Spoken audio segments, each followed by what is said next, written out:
Good morning, everyone. I'm just admitting everybody in from the waiting room. Thank you for joining us so early in the morning. But we're really pleased to have Lucy Whittaker here with us this morning, talking about domestic abuse and the impact in the workplace and how we might be coming across it in the workplace, and things we can do to support people, as well as kind of the impact on the business. We will have a chance to answer questions. We'll have the chat open, so if you've got any questions, please do put them in the chat, and at the end of the session I will put those to Lucy. We'll pull them out the chat. Just to mention, we can't answer any questions that are around a specific case that you're dealing with at the moment. We can only answer kind of general questions, but Lucy will share Lucy's contact details. If you want to get in touch with Lucy directly, then obviously you're welcome to do that. So without any further ado, I will hand over to Lucy.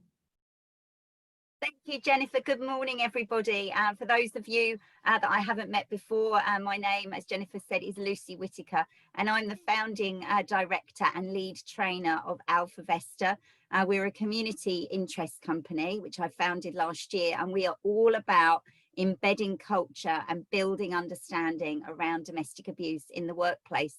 By way of background, I spent a number of years as a frontline domestic abuse practitioner. I specialised in complex casework and child protection, as well as domestic violence protection orders. And at the same time, I'd gone back to university to study criminology and psychology. So I kind of bring a little bit of frontline experience as well as academic kind of experience of domestic abuse into all of our training and presentations. So I'm going to be telling you a little bit all about VESTA, as well as looking at how domestic abuse is impacted across communities, and obviously specifically in the workplace as well.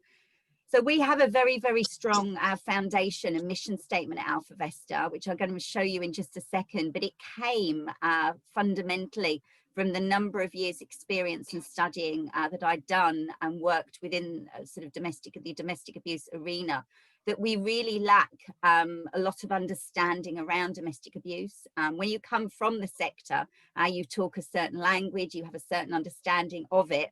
And when I kind of left the sector just over a year ago, I kind of realized there's still a lot of people out there that don't necessarily understand much about domestic abuse and how it manifests and how it impacts.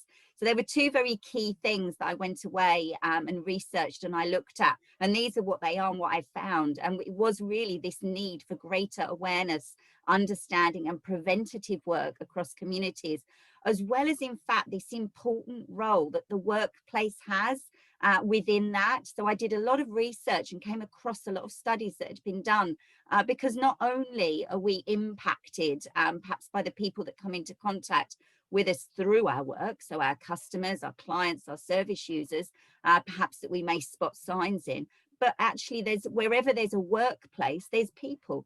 And I'm going to be showing you some data about the magnitude of domestic abuse, and wherever there's people, potentially there's domestic abuse, because no corner of society is affected. And actually there's a big argument for supporting colleagues and employers understanding more about domestic abuse, because the impact is so magnificent across all sectors, across all workplaces. So I'm going to be talking a little bit about that today. So our very strong foundation and mission statement is about breaking the cycle of domestic abuse through awareness, prevention and effective and safe early intervention through the workplace. And we do that in a number of different ways. We create a lot of awareness. We deliver a number of talks and presentations across communities, across workplaces, across the country and indeed the world as well. We provide public training, so we provide public training sessions as well as bespoke training sessions and consultancy around policy development, as well as implementing policies in domestic abuse. And most importantly, for me, we conduct a lot of ground level research. As you can tell, I'm very passionate about talking about domestic abuse, but also I'm an academic. I love studying. So I've got a big interest in research. I've got a big interest in understanding absolutely everything there is to understand about domestic abuse. So interviews with victims, with survivors, with employers form a big part of the work we do to make sure that we remain very current and up to date in everything that we do. So this quote that I found just a few weeks ago, in fact, that I brought into a lot of my presentations, because I thought it just underpins completely what we do as an organisation, which is there comes a point where we need to stop just pulling people out of the river. We need to go upstream and find out why they're falling in. And I hope by the end of today's presentation, you'll feel the same when we kind of think about domestic abuse. So in order to really understand the impact of domestic abuse in the workplace and across communities, we've really got to understand what domestic abuse is. And we're not going to be able to go into too much detail today, obviously in a 40-minute presentation, but we're going to talk a little bit about the definition and some of the complexity that sits around domestic abuse before we then look into that impact. So the government help us here by providing a cross-government definition of domestic violence and abuse, which is any incident or pattern of incidents of controlling, coercive, threatening behaviour, violence or abuse between those aged 16 or over who are or have been intimate partners and all family members. And there's a big thing that I want to draw out sort of in that definition before I move to the next slide. And that is often we consider, don't we, domestic abuse as something that just occurs between intimate partners. So we think of husbands and wives, girlfriends, boyfriends, same-sex relationships. But what we have to understand about domestic abuse and what's incorporated within the law and with legislation generally is that domestic abuse doesn't just refer to intimate partners. It refers across the family dynamic. So where in effect anybody living in a home that's over age 16 is violent or abusive to anybody else in the home that's over the age of 16. So what we see sometimes is sibling on sibling domestic abuse. So we get sort of older adolescents, young adults in the family. We perhaps see adolescents violent and abusive to their parents or carers. We have other adults in the family that are violent and abusive to each other, as well as that vulnerability that sits as well around elderly members of a family, where we sometimes see these patterns of economic and financial abuse taking place from younger people in the family, younger members of the family. So that's important for me to draw out in this, because often what we do is we rule out somebody may be a victim of domestic abuse because they're not in an intimate relationship, or perhaps because we don't see the intimate partner as an abuser. But what we've got to remember is that sometimes that abuse may be coming from another member of the family, somebody else that lives in the home, or somebody that's a member of that family that's violent or abusive towards them. Now, domestic abuse occurs across the world, irrespective of socioeconomic status, race, religion, gender, and sexual orientation. And abuse itself can encompass, but isn't limited to, a number of different types, where we consider psychological, physical, sexual, financial and economic, as well as emotional abuse, as all part of this mixture of different types of abuse that often occur in an abusive relationship. What we have to remember that victims of domestic abuse may not only be subjected to one kind of abuse, their abuser will often be using a range of different types of abuse to abuse them over a period of time. Now, coercive control is often referred to as the glue that entraps people in an abusive relationship, but not all domestic abuse incidents are categorized by coercive control. Some incidents of domestic abuse are categorized by underlying vulnerability, needs and barriers that occasionally spiral into emotional abuse and violence, but aren't categorized by coercive control. We've seen in the news quite recently a lot of domestic incidents that are occurring, for example, from people with Alzheimer's, people with dementia. So generally speaking, they are a domestic incident, but they're not categorized by coercive control. They're categorized by that underlying vulnerability and unmet need. And often we need a different response to that kind of domestic abuse than we do domestic abuse, which is characterized by this coercive control, where somebody in effect wants to try and control absolutely everything in the victim's orbit. So they're two very different types of domestic abuse that we see. So in reality, I know we've looked at that definition, but what we refer to is what we call the domestic abuse umbrella, where we often have a layer sometimes of emotional abuse or physical abuse, physical incidents, shouting and screaming that may occur, but they aren't categorized necessarily by this coercive control. But where we are seeing those elements of coercive control, we see a slightly different pathway into these patterns of psychological abuse and coercive control. And what that does is set the perfect breeding ground for these other types of abuse to occur, such as financial abuse, economic abuse, and sexual abuse, which wouldn't necessarily occur unless somebody was being psychologically abused or coercively controlled first. What unfortunately we then have is no guarantee that if a victim separates from that relationship, that abuse will stop. So what we then incorporate in that umbrella is these patterns of harassment and stalking that sometimes occur when somebody then tries to separate from that relationship. So I think you can see that umbrella incorporates a lot more, doesn't it, than just that initial definition that we first looked at. Now let's look at our impact on domestic abuse, which is then going to lead us into this direct impact that we see in the workplace. Now, in broad terms, 1 in 4 women and 1 in 6 men will be affected by domestic abuse at some point during their adult lifetime. And 1 in 7 children under the age of 18 will have lived with domestic abuse at some point during their childhood. Domestic abuse and neglect are the most common reasons that a child is placed on a child protection plan.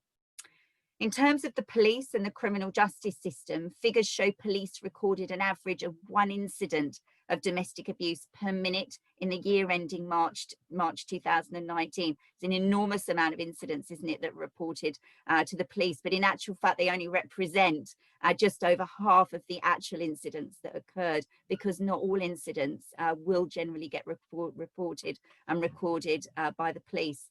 So that one incident a minute equated to 1.32 million domestic abuse incidents that were actually recorded by police last year. And in our county of Essex, 1/3 of all violent crime in Essex is domestic related. That was something I was interviewed on this about the radio a couple of months ago.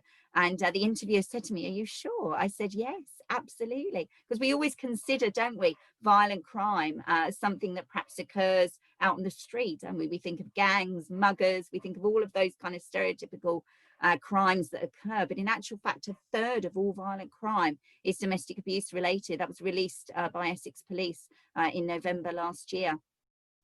What also adds into the mix in terms of the impact of domestic abuse was this report that was commissioned by the Home Office last year and released in January on the social and economic costs of domestic abuse.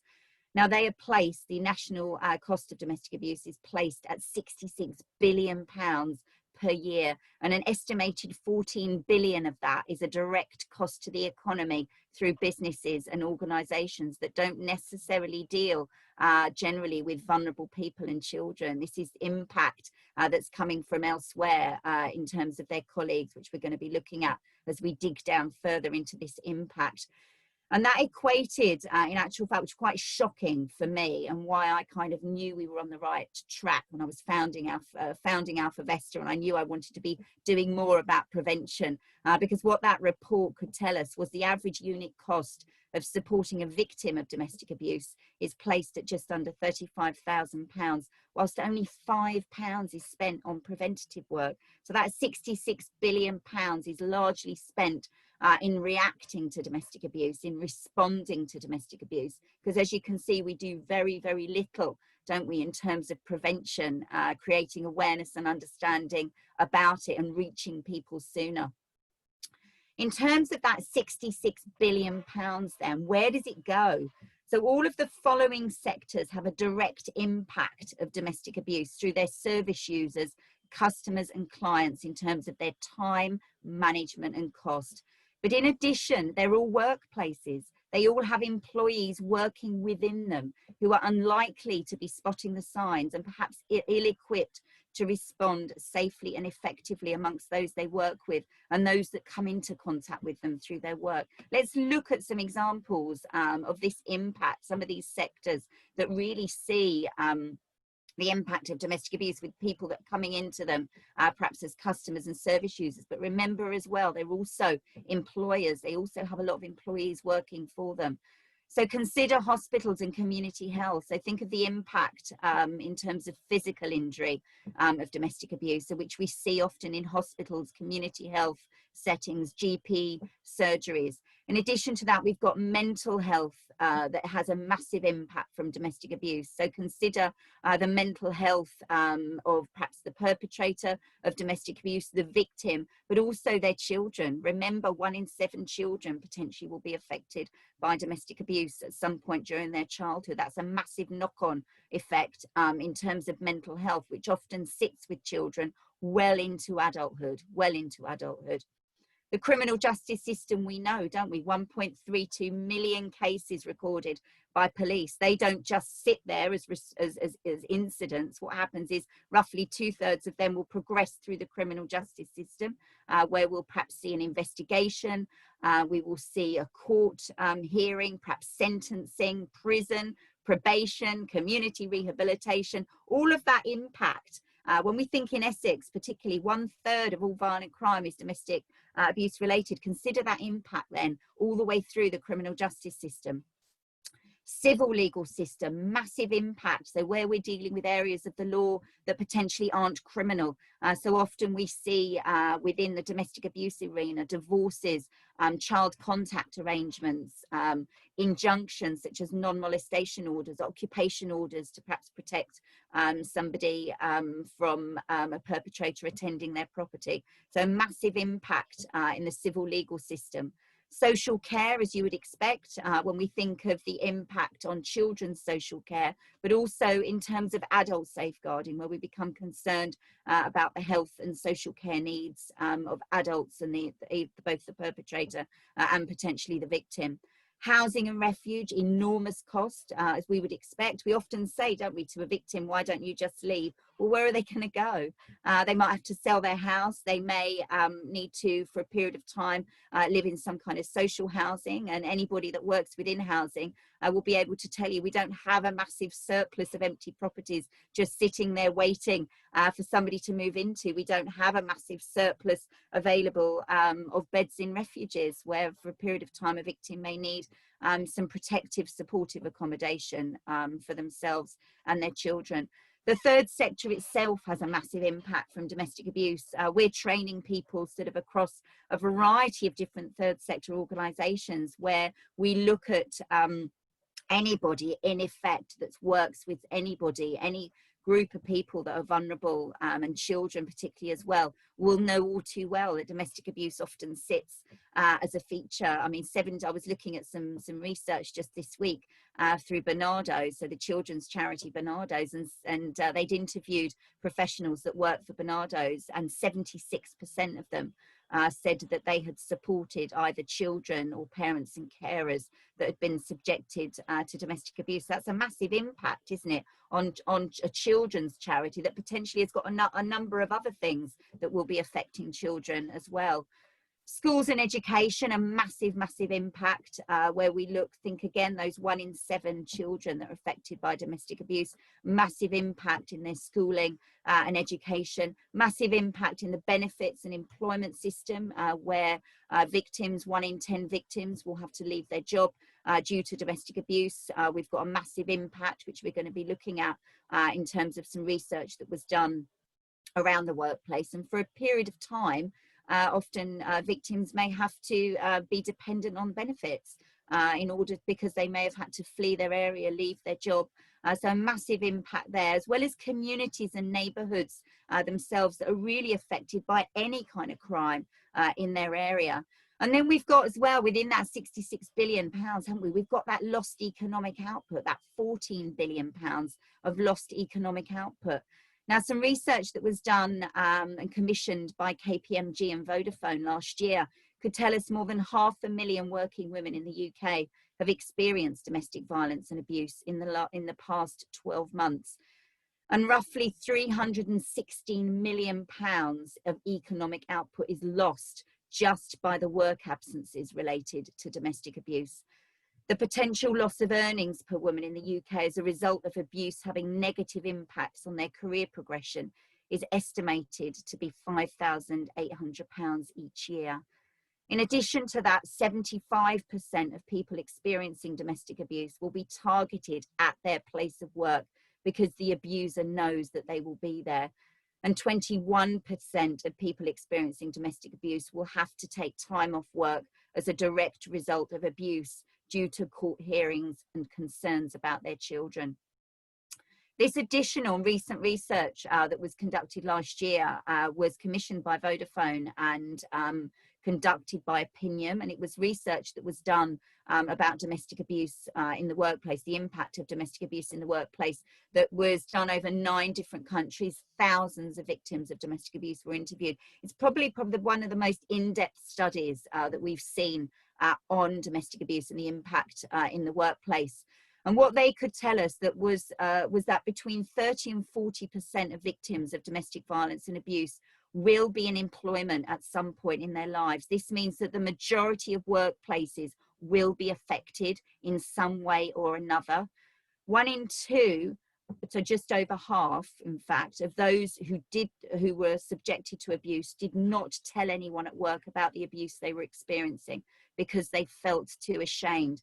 And in addition to that, the biggest barrier to telling people at work about their abuse was feeling ashamed, but also feeling it was inappropriate to mention. And that's a real sad state for people to be feeling like that, because what this research could also tell us was that of those that experienced abuse during their working life, more than 2/3 felt safer at work compared to at home. And more than 2/3 said they could be themselves, but not at home. So often what we see is we've created these feelings where somebody may feel ashamed and that it's inappropriate to mention, whereas in actual fact, it's the perfect place to mention it, isn't it? It's the perfect place to talk about it, because it may be one of the only places that they feel that they can be themselves, and one of the only places where they feel safe. 50% said that the abuse they experienced during their working life resulted in low self-esteem and confidence. And half, so 1 in 2, said the domestic abuse affected their work colleagues as well. And we're going to be looking in a minute at this ripple effect that occurs in a workplace. And 1 in 10 had to leave their job due to domestic abuse. So that's where we draw back, don't we, into that lack of career progression, those gaps potentially on a CV, those times out of work, those times out of employment that then impact on somebody, not just in that moment, but through their whole career. So we're starting to build a picture, aren't we? When we looked at that £14 billion, probably a lot of you were sitting there thinking, I don't know, I think that sounds like a lot of money. But we're starting now to build a bit of a picture, aren't we, of impact in the workplace.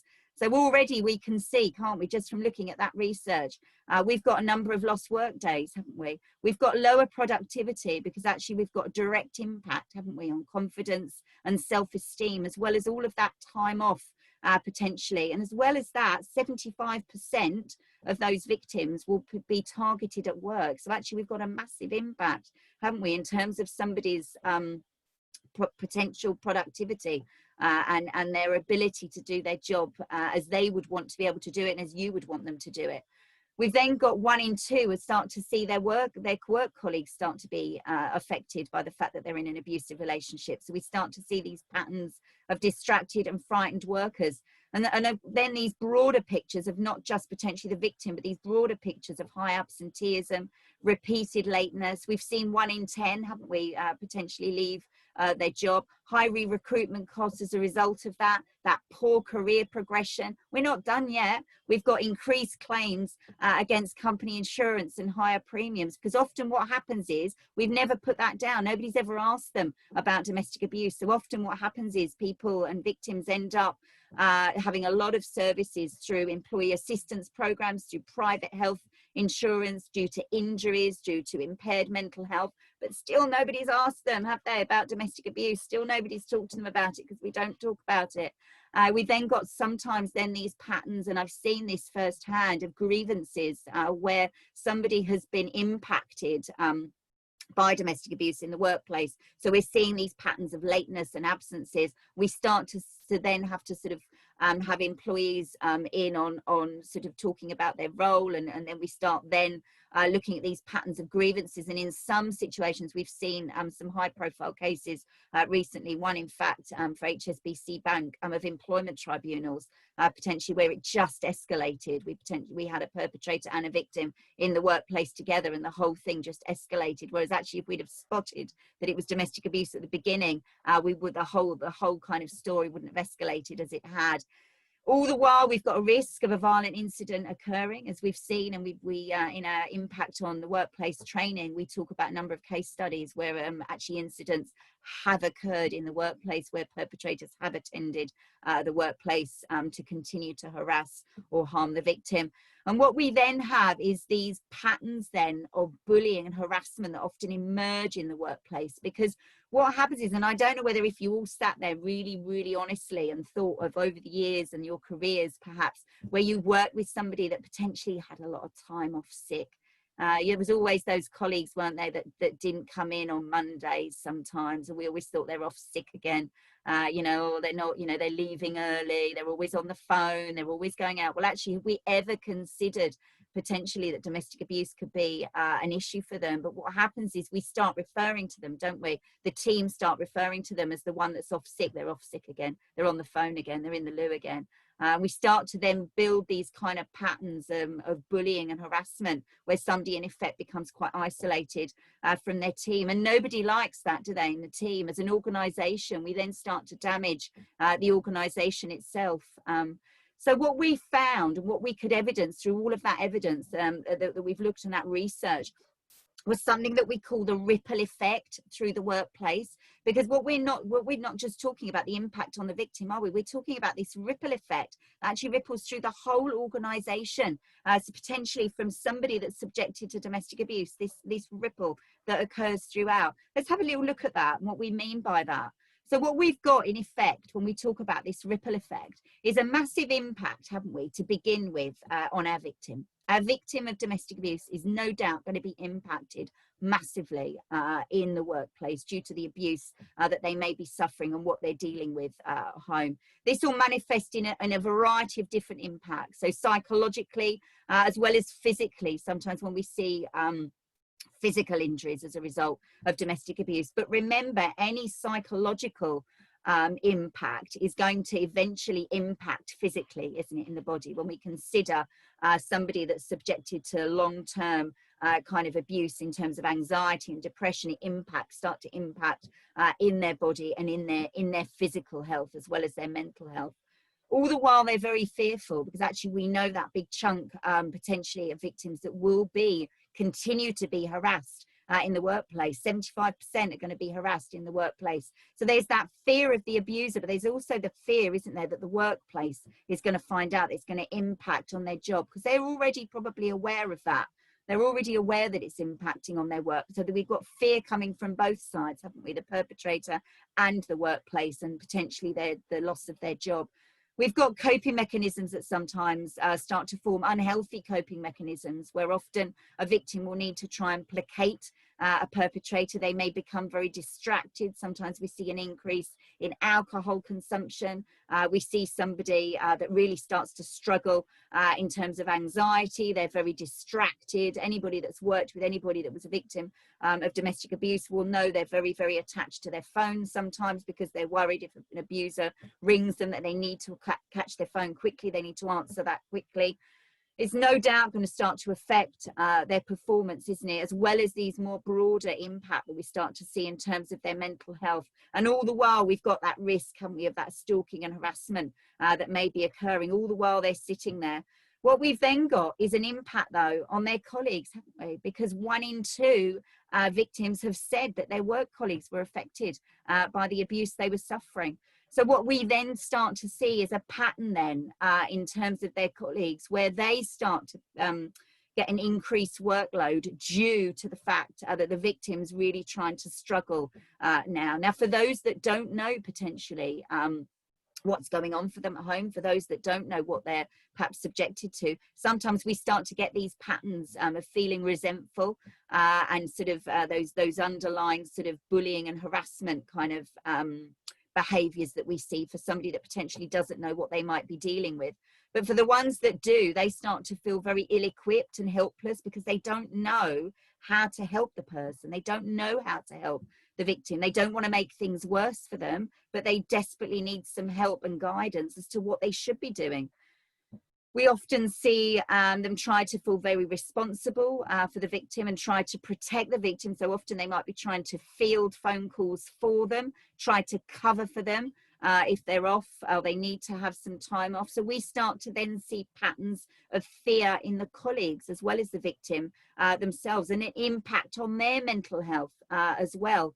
They may well be unknowingly facilitating abuse. So often we see those kind of examples of a perpetrator that maybe calls a victim's workplace and says, I want to surprise my partner. Can you let me know what time they're going to be going for their lunch break? Or can you let me know what time they're leaving? So I want to surprise them. And actually, it's not about surprising them, is it? It's about monitoring them and making sure you're there as soon as they leave their workplace. But actually, somebody, a work colleague, isn't necessarily going to know that, are they? They're going to think perhaps, oh, that's romantic, that's lovely, that's great. So they're unknowingly facilitating abuse without even realizing.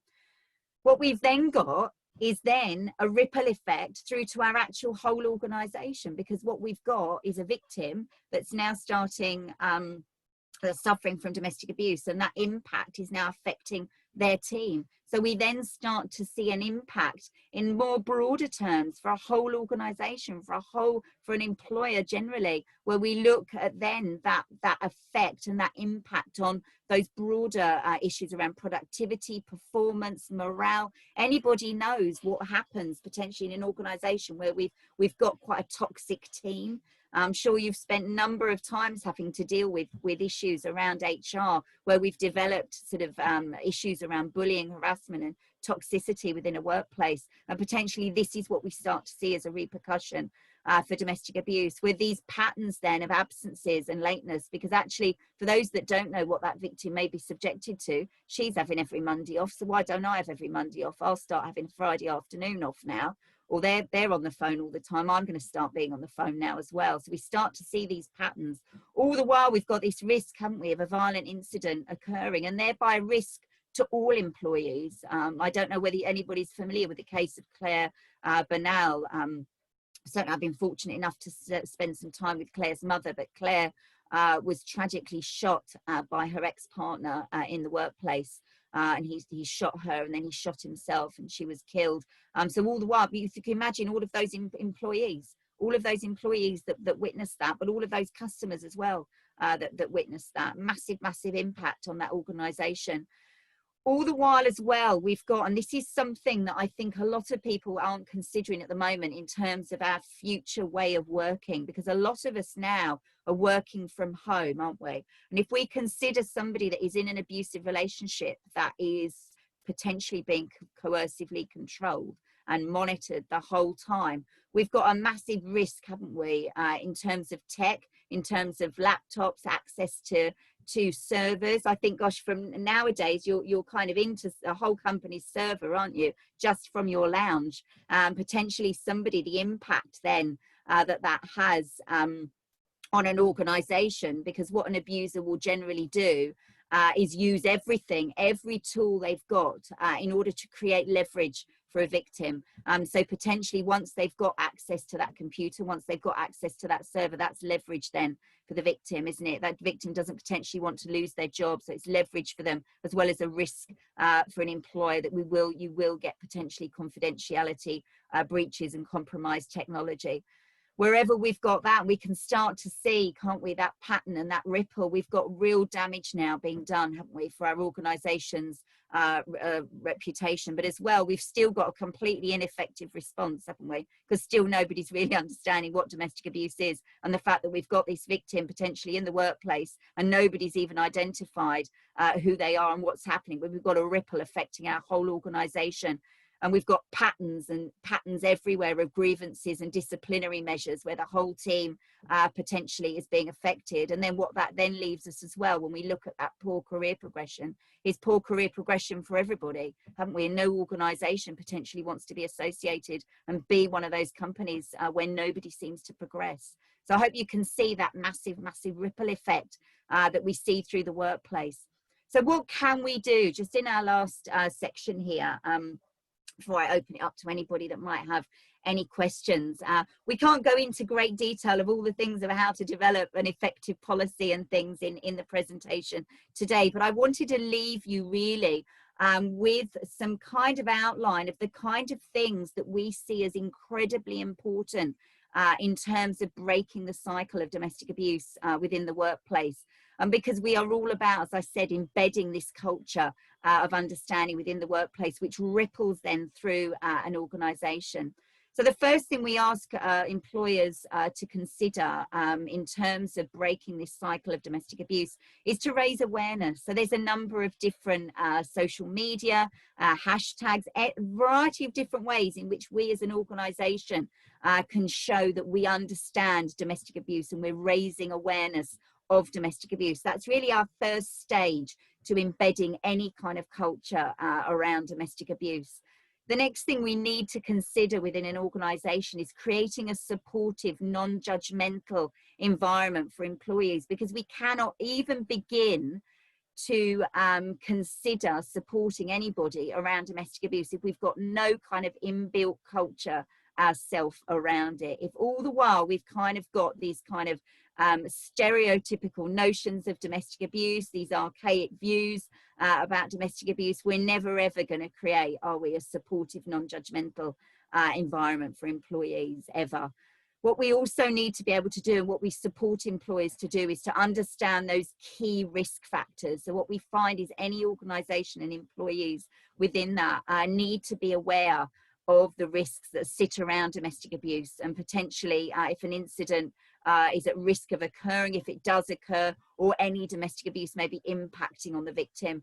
What we have to be very cautious about, for example, is anybody that's in a very coercively controlling relationship. We have to be very cautious about any change in circumstances for them. So we have to sort of work with somebody very cautiously that is subjected to domestic abuse. We don't steam in and try and fix things for them too quickly. We have to have a real respect and understanding for the risk. And then the fourth element to really embedding that culture is committing to ongoing training of staff. So employers and staff need to know what domestic abuse is, understand how it manifests and impacts on the workplace, and acknowledge its complexity through training. So there's four very key elements that we can do in terms of embedding that culture. For those that want to go that step further, what we support employers to do is build a policy around domestic abuse and work with them to implement that successfully in their organisation. As you as HR professionals will already know, a robust policy really gives that increased clarity and confidence to everyone that works within an organisation, so that everybody understands what to do if they suspect somebody is being abused, stalked or harassed, thinks they may be a victim themselves, or suspects they work with someone who perhaps is a perpetrator of domestic abuse. Key components always include a number of different things, but particularly why your company or organisation is committed to addressing domestic abuse. I'm sure you could all answer that right now just from this presentation today. And we've only been chatting, haven't we? We've only been talking for half an hour, but I hope people already have got that understanding of why a company or organisation should be committed to addressing domestic abuse. What the impact of domestic abuse in the workplace, I think we've probably got a little bit of an idea of that now, haven't we? As well as the confidence and skills to recognise the signs of domestic abuse and how to report concerns and what to expect from an employer. We also suggest any policy includes guidance on making referrals and signposting for both victims and perpetrators of domestic abuse. Additional benefits to having a policy in that it sends a very clear message that domestic abuse is not tolerated inside or outside the workplace, and that the employer wants to help.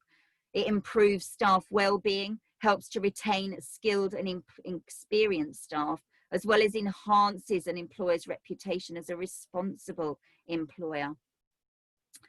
So finally, and I don't like to sort of leave anybody kind of without any, whenever we've created sort of awareness around domestic abuse, I don't just like to leave people kind of with nothing in terms of any kind of skills in understanding and spotting those signs. So for the last 5 minutes, I just want to look at and give you some guidance around recognizing the signs and safely reaching out to somebody. And it's important that I cover that, because certainly in terms of domestic abuse, we have to be very, very cautious in reaching out to anybody that may be subjected to domestic abuse. So in terms of spotting the signs, so what might you see, hear or notice in somebody that you might start to become concerned about? Now, the first element that we always train people to understand in terms of those spotting the signs and what you might see, hear or notice is around perpetrator behaviours. So certainly what you might see is those signs that somebody may be subjected to some kind of coercive control. So we look for monitoring, so somebody that's constantly having to be on their phone, check in potentially with a partner or a family member, as well as these patterns sometimes of jealousy that we often see in terms of coercively controlling relationships. So we ask you to really think potentially if you're seeing any signs of that in somebody that you're working with or somebody that you're having contact with, and that's those sort of elements of monitoring, jealousy and control are starting to become visible. What we also might see, and we may not see any signs of that, we may not see any perpetrator kind of behaviours, but what we might see is somebody trying to cope, and we haven't necessarily ever considered that domestic abuse could be a problem for them. So sometimes we put things down, don't we, to mental health or stress or anxiety for a variety of different things, but we never ever consider could domestic abuse be a feature for them? Could they be subjected to coercive control, or conversely living in a very toxic home where there's that risk of a violent incident perhaps occurring? So what we might see in terms of coping mechanisms is as we talked about before, sort of an increase in alcohol consumption, somebody that's very distracted, somebody that's very anxious. We often see eyes darting around, tapping. Are we looking at somebody that potentially is struggling to cope, but we can't quite pinpoint what the issue might be? We might see signs of physical abuse. If I draw your attention to the picture of the lady there, and I don't know whether anybody had noticed the mark on her hand, we really encourage people to be quite savvy to looking at the, thank you, Sue Potter, understanding some of the injuries that sometimes are associated with domestic abuse. So often, I don't know whether everybody knew what that was, but that's actually a cigarette burn. Anybody that's joined us for training before will know that that's a cigarette burn. But actually, would you have known that? That's often quite a common injury to occur in a domestic abuse setting. Sometimes it's in the softer part of the skin, so it might not be as obvious on the hand like that. Often we see grab marks, the top of the arms. We might see marks around the neck where somebody's been pushed or choked, pushed back. Often we see defense wounds as well on a hand where somebody's tried to push somebody off. Or we often see in very violent sort of domestic abuse incidents, things get thrown. So we often see marks around the eye or the top of the head. So often these sort of, it's not always going to be a characteristic black eye or broken bones. Sometimes these injuries are a little bit more subtle where we start to see those signs that abuse may be escalating in a relationship. Conversely, you might not see the physical injury itself, but you might see somebody that's trying to cover up injury. So when we start to see people that start to cover up potentially a lot, they maybe don't normally wear makeup, but suddenly they seem to come into work one day and they've got loads and loads of makeup on, and they've done their hair differently. Potentially that could be trying to disguise injury.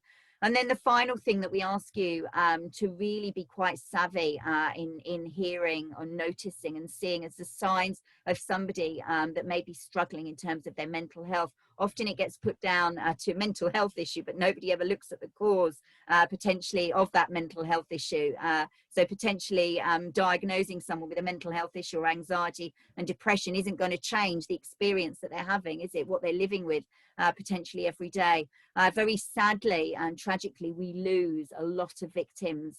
These are a lot of the hidden victims we lose due to suicide, which get recorded differently to things like murders and homicides. So we often lose a lot of victims due to domestic abuse, where they really just felt that there was no way out for them. So really tragic case. We really ask you to be alert for somebody that is really struggling with their mental health, and to consider that could domestic abuse be a feature for them, something that they're having to deal with. In terms of broaching the subject, and when we sort of move into this final section now, we always ask that you never ever insinuate abuse with somebody for a number of different reasons. The first is that they may not be aware themselves that they're in an abusive relationship. They may have an idea that they are, but obviously we've got this culture, haven't we, of shame that sits around domestic abuse, so they may be very, very embarrassed to even talk about it. The third reason that we don't insinuate abuse is also that we may have got it wrong. We may have got it wrong. So it's really, really important that we never ever insinuate abuse. We show you how to engage with somebody that you might be concerned about, where we kind of move around the edges. We know, and anybody that does our training knows that domestic abuse rarely sits in isolation of other factors. We will start to see an impact in other areas of their life. And sometimes we have to work around those in order to get to the abuse in the middle. So broaching the subject, as we said, we never ever insinuate abuse with somebody that we're concerned about. We ask them, we say things to them like, how are you doing at the moment? Your well-being is really important to me, and I've noticed that you seem distracted or upset at the moment. Are you okay? If there's anything you'd like to talk to me about at any time, I'm always here to support you. This is because we've seen in our research this shame and embarrassment that sits around domestic abuse. We have to go so carefully with people that we're concerned about.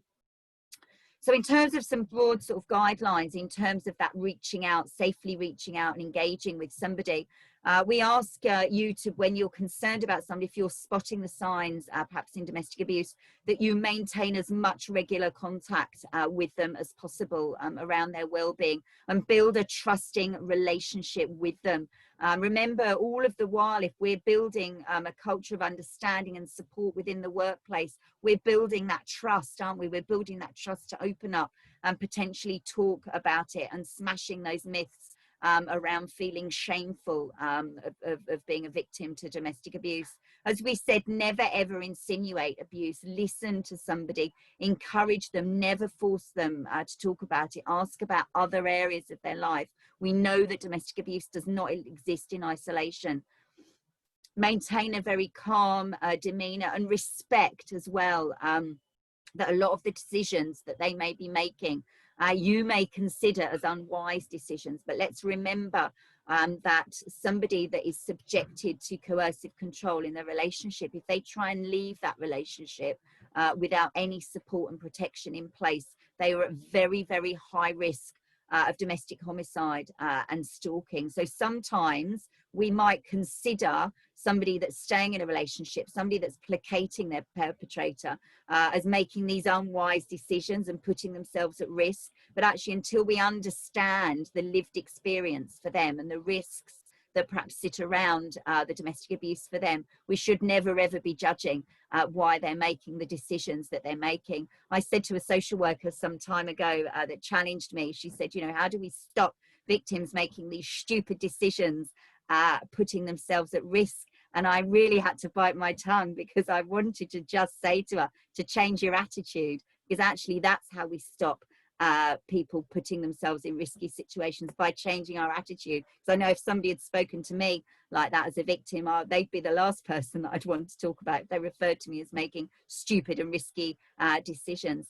Encourage somebody that you're concerned about to eat well and take lots of fresh air and exercise. Think about our Maslow's hierarchy of needs. We can't ever be expected to deal with anything further up that chain, anything more complex in our life, if we can't remember to be eating, to be drinking water regularly, to be sleeping, all of those elements of those basic needs. And sometimes you can be that person in somebody's life that makes sure they have breakfast every day. And that's an important part, because how can we ever deal with anything else when we're running potentially on empty?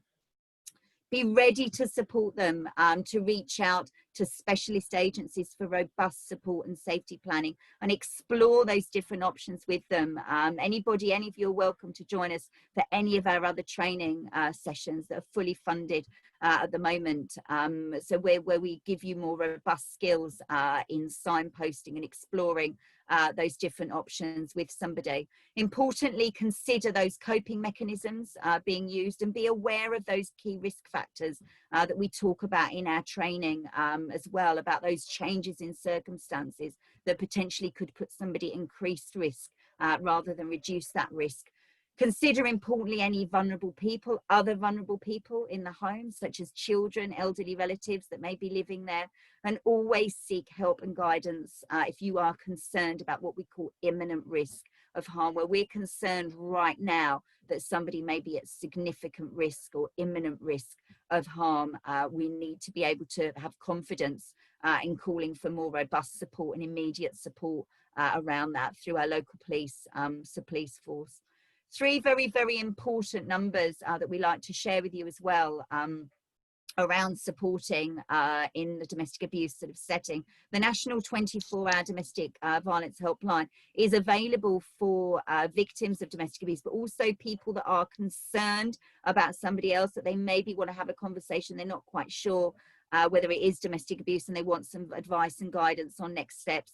In Essex itself, we have our own version. Different regions have different central kind of services where they perhaps signpost people then within their specific area. They're almost like hubs, if you like. So in Essex, ours is called Compass, and that's the number for the Essex hub.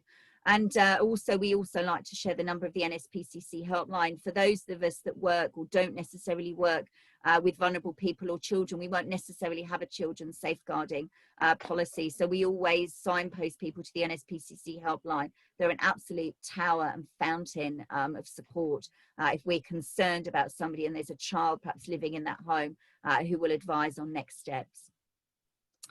So a little bit of a whistle-stop tour, wasn't it, of our training and what we do at Alpha Vesta. You'd be welcome to join us for any of our training sessions where we look at domestic abuse from slightly different perspectives. They're fully funded at the moment by a combination of Essex Police and Fire and Crime Commissioner, the National Lottery, and Essex Community Foundation. So I'll make sure Jennifer perhaps can pass out the link for our Eventbrite page. And if anybody wants a copy, I don't know whether you want to send out the slides, really happy if anybody wanted a copy of the slides to send out the presentation to anybody. You know, if anybody wants it, or whether you do that generally, you know, I'm happy to.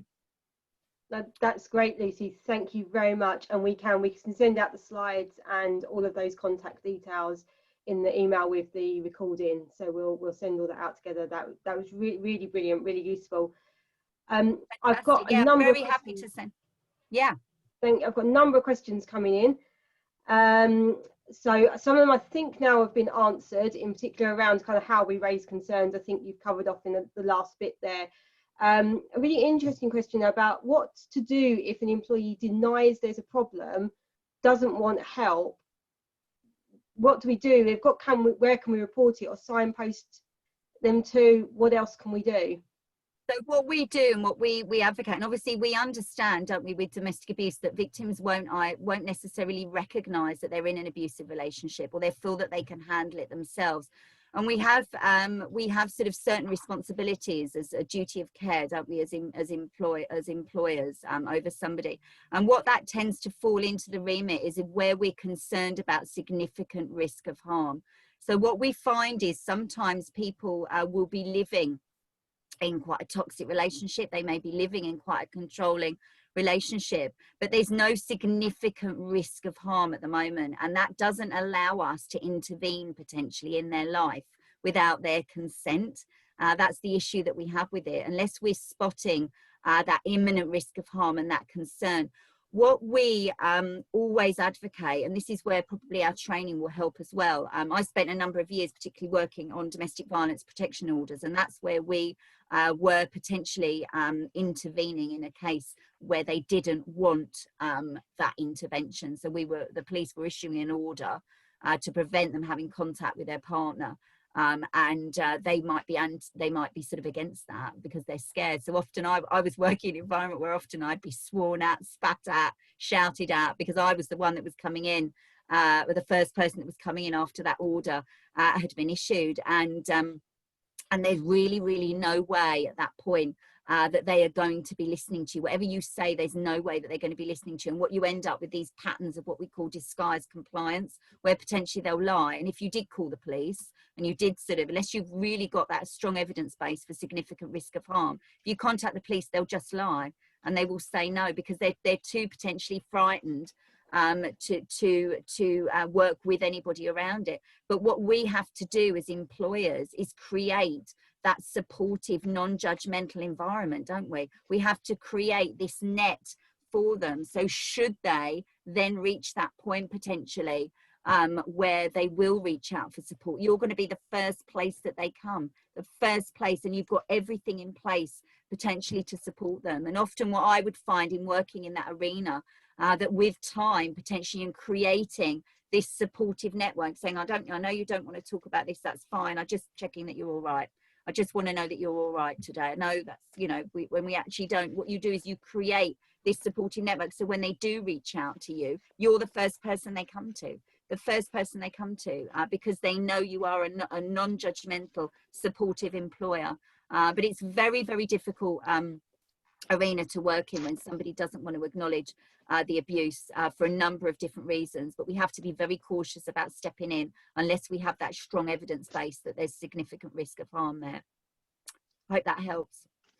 Thank you. I'm aware of the time and that we are getting to 9 o'clock, but I've got a couple of really good questions come in, so I'm really hopeful that people will stick around, and if you don't mind answering another couple, that'd be great.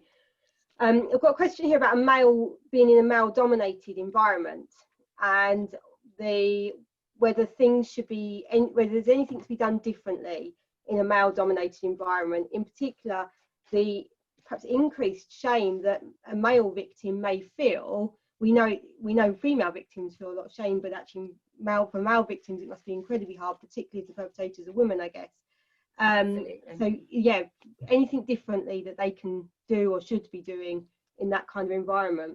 Yeah, I think in our complexity workshop we talk a lot about male victims, because anybody can be subjected to domestic abuse. Sometimes the risks sit differently around male victims than female victims. So for instance, female victims are at more risk of things like domestic homicide, those fatal attacks, whereas male victims, the risks sit differently than that. But certainly we talk a lot about male victims, but in the context as well about LGBT communities as well. So we've perhaps got a gay relationship, and we talk about some of the things that potentially have occurred and experiences that have happened with male victims where they've really, for instance, police showing up at an incident and assuming that the female is the victim and the male is the perpetrator, where in actual fact it was the other way around. So what we do is we often create for males the massive barrier to them reporting domestic abuse because of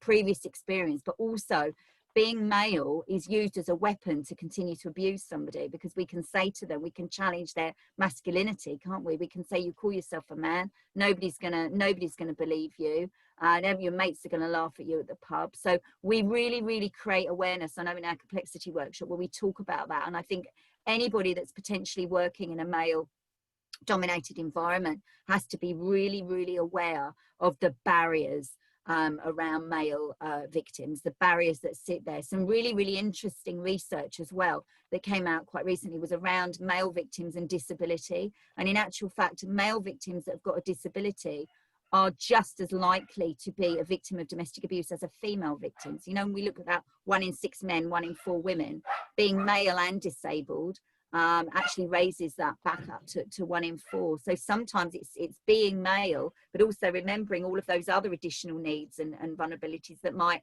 sit around in addition to being male as well. So yeah, certainly the barriers is the biggest issue, but there are some specialist networks and specialist resources out there that specifically support men as well, because we found men sort of respond better to a specific service rather than incorporate them into something they perhaps see as a service for women. they're better off having specific service for men. Yeah, thank you. And then just a couple of quick questions. I think one was around potential template policies. A number of our members are in very small employers who it's very hard to get sort of big in-depth policy reviews and things in.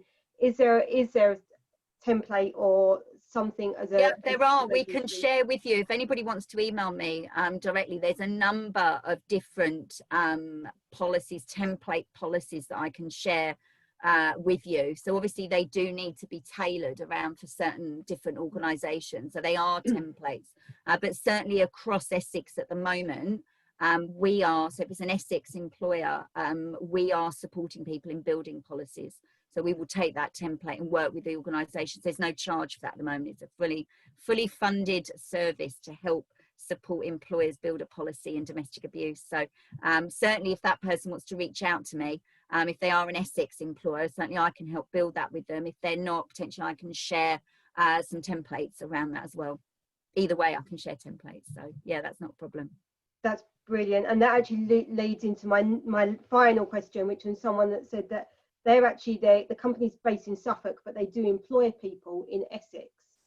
Does that yes, you can take part in all of our training. You can join any of our training sessions at the moment.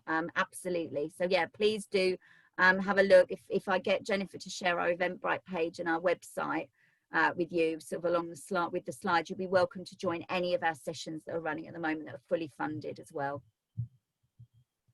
Brilliant. Thank you very much, Lucy. That was really informative session. I think everyone's found it really useful. We've had lots of thank yous. I can see there's even more questions coming in, but if anybody would say, and I know people have got to go, if they have got a specific question around domestic abuse, I could see someone flashing up, it's gone now, on perpetrators, engaging with perpetrators of domestic abuse. If anybody has got any specific questions, we do cover a lot about perpetrators in our full workplace session that's running at the moment. So obviously this today was sort of a 40-45 minute presentation, whereas the work impact on the workplace session is a 2-hour workshop. So we talk about engaging with perpetrators on that. So please do, anybody's free to join us.